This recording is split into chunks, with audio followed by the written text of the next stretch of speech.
Good evening. Welcome again to Freedom Wellness. I wanted to take the time again to reach out to everyone and touch base, keep you encouraged as I also get encouraged by your feedback and your just participating and the energy that comes out of people participating together in community moving towards wellness. And it's not that I've achieved it. I'm working with you every single day right along the way. Um, Wanted to talk a little bit about the crisis that we talked about at the end of our last video. And as I lay the foundation for this, I want to talk about the crisis itself. It's a more introspective part of the video. There will be parts like this in my videos where silence is pretty prevalent. Don't feel uncomfortable. It's part of really taking the time to delve deeply beyond that surface level. Okay? And I'll help you with it. So, crisis. What constitutes a crisis for you?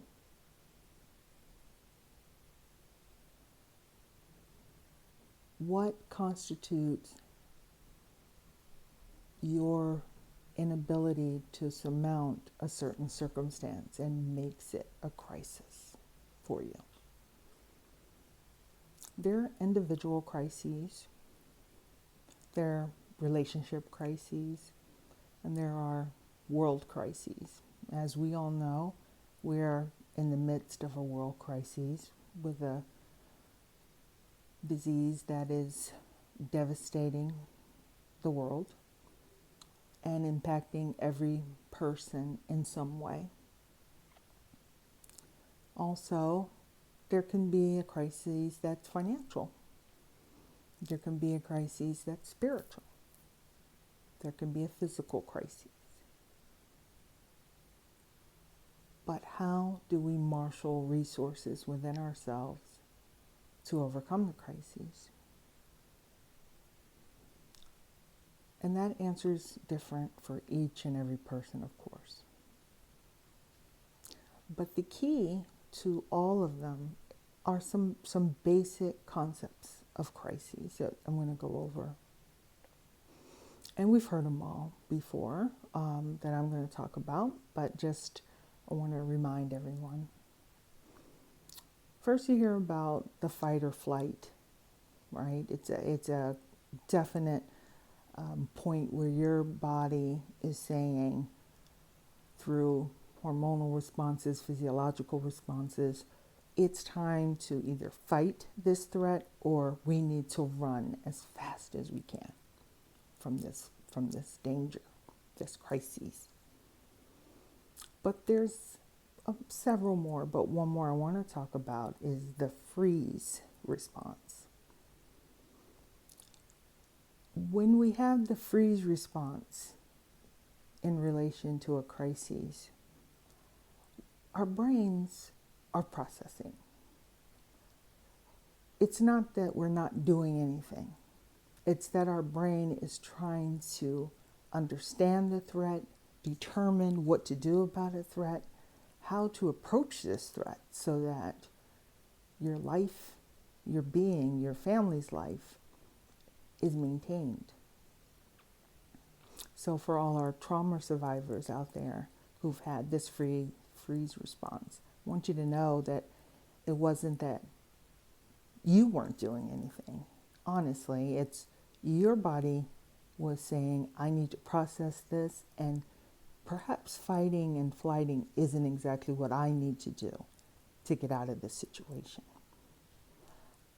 If anyone's been face to face with a gun, unless you know how to fight and disarm the person, you're most likely not going to outrun the bullet. Your body is saying, what do I do in that moment? If there's an action that you can take, then you take it. At times, you don't take it for an opportunity to get away at another time.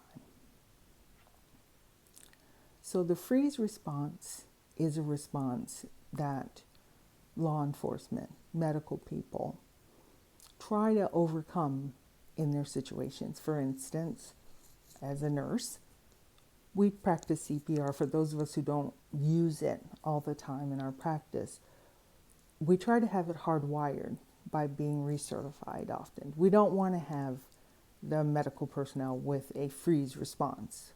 We want it to be automatic, ready to go. Same thing with law enforcement. They do a lot of training and practicing, and if they're good and they're honest, they utilize responses that are appropriate, fair, and ethical.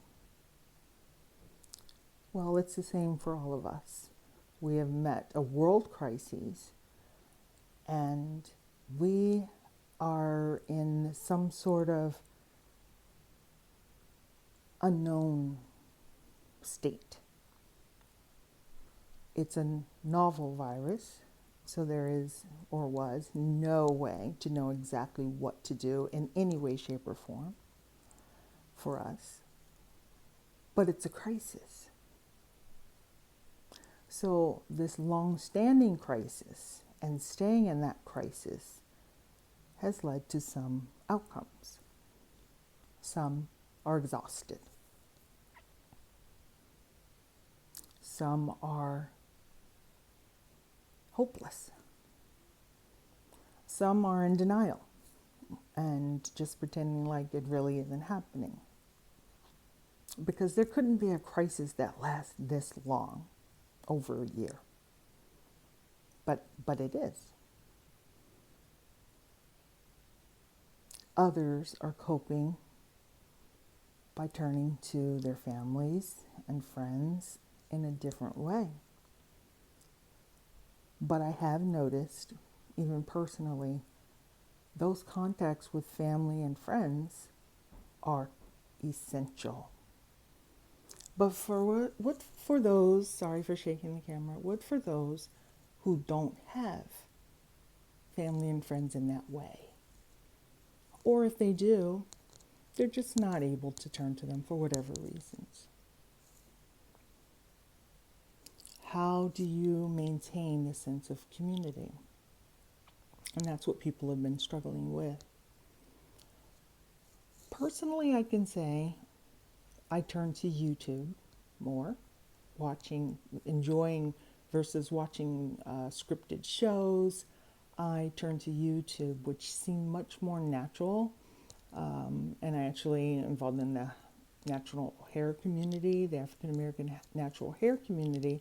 So I watched a lot of those videos. My sister and I both enjoy those videos. We pass them back and forth. And there's just a connection there that really feels like, hey, this is someone, that we kind of know. When we really don't, but it feels like it. So that helped me decide to utilize this model to be able to reach out to people, because I know how I was touched and how I was impacted. We are definitely in that crisis. What I will ask you for the coming week is to look very closely at how you are managing this worldwide crisis. If it's something that's harmful to you, addictions in any addictive form, which means something that is not beneficial to you, but yet you still can't give it up, but it is helping you cope, we have to look at that and try to come up with well ways, being well ways that resonate with us, body, soul, and spirit, and not momentarily, but to shore up resources, because we don't know how long this crisis will be. I heard something on the news saying that masks may be in place until 2024. I'm not sure that that's absolutely correct, but that mask could be part of our lives. So, a big part of the communication for many of us is being able to see the whole face of someone and being able to interact with them. So, and also, many of us, I won't include myself in that because I readily wear a mask, but many people really don't like to wear masks. I would say, from a be well standpoint, wear your mask. That's the physical part of wellness, is maintaining your physical body. It's not a political statement. That isn't what this channel is about. It's about what is well. Also, as you introspect this week, think about how you are maintaining in the crisis. Take some time. Take 10 minutes alone. I don't care if moms have to get into a closet somewhere. I'm a mother, and I know how that was when I was raising children. Take a moment to introspect and ask yourself, how am I doing? We take care of everyone else. All of us do. The men as well, the fathers as well. The children not being able to go to school or able to go to school or going by Zoom. How are you? You're part of our well community too. It's a week of introspection. We'll talk more next week about crisis management and what happens, how a body responds to a long-term crisis. And that's what's happening with all of us. It starts to get weary.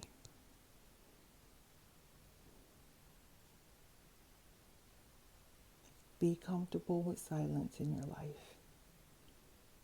Learn it. Sometimes turn everything off and just be with the silence.